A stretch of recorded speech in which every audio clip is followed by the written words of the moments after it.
Dore inkuru nziza, inkuru y'agakiza duheshwa no kwizera Yesu Kristo.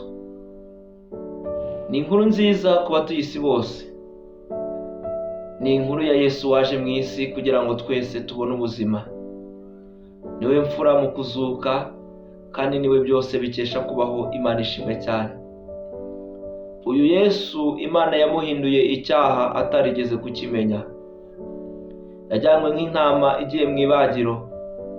Yarakubiswe, aratotezwa, arabambwa ku musaraba i Golgota, arazuka. Imana ishimwe kuko mbafitiye inkuru nziza yuko uyu nguyu ntabwo yaheze mu gituro, ahubwo yarazutse. Imana ishimwe cyane.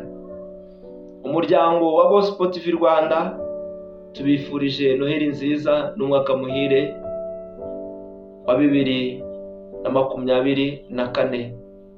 Uyu mwaka mushya uzababere umwaka w'ibyiza, uzababere umwaka w'amahoro n'ibyishimo, uzababere umwaka wo guhembuka, uzababere umwaka w'uburumbuke no gusohorezwa amasezerano. Uyu mwaka wa 2024 uzababere umwaka wo kwakira imigisha yo mu gakiza k'Imana. Uyu mwaka wa 2024 uzababere imfura mu myaka yose mwabayeho mu buzima bwanyu. Muzakira indwara kandi muzakizwe mu izina rya Yesu Kristo. Warakijijwe, Yesu yaguhinduriye ubuzima. Imana ishimwe cyane. Nawe utarakizwa, hari inkuru nziza yuko Yesu aragukunda kandi imitwaro yose arashaka kuyikuruhura. Twabonye ubuzima buzima muri Kristo Yesu. Twahinduriwe amateka, twahinduriwe imibereho kubwo kwizera Yesu Kristo. Twari dufite ubwoba bwo gupfa, ariko dushima Imana ko urupfu Yesu yarugize irembo. Imana ishimwe cyane. Wowe utaramwakira umwami n'umukiza w'ubugingo bwawe, umunsi n'uyu nguyu kugira ngo ahindure ubuzima bwawe, kugira ngo ubeho mu buzima uhuye n'umugambi w'Imana. Ndagira ngo ngutangarize ko ntabwo ugomba kubaho mu buzima wowe ushaka kubamo, ahubwo icyiza ni uko wabaho mu buzima Imana ishaka kubamo. Kuko nubaho mu buzima Imana ishaka kubamo, uzaba uri mu mugambi w'Imana. Kandi umuntu uri mu mugambi w'Imana aba afite amahoro. Umuntu uri mu mugambi w'Imana ntabwo bagira bw'urupfu. Umuntu uri mu mugambi w'Imana ikintu cyose akora kimubera cyiza, kuko agikorana n'Imana kandi agikora mu butware bw'Imana isumba byose.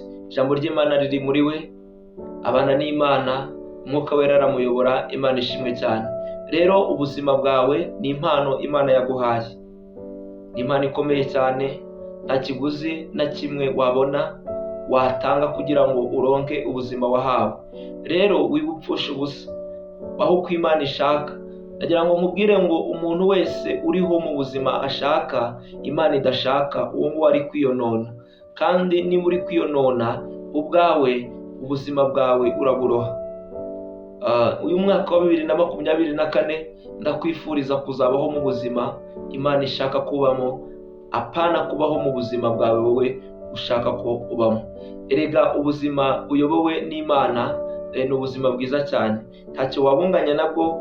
Ni ubuzima bw'umunezero, ni ubuzima bw'ibyishimo, ni ubuzima bwo guhamya Kristo, ni ubuzima umukiranutsi, haleluya, umukiranutsi abamo bukamuryohera, akabaho mu buzima umutima utamushinja urubanza.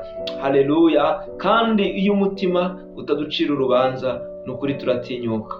Gospel TV Rwanda rero mwese tubifurije ibihe byiza, ukomeze kubana n'Imana. Yari mwene so Ernest Niyonsenga.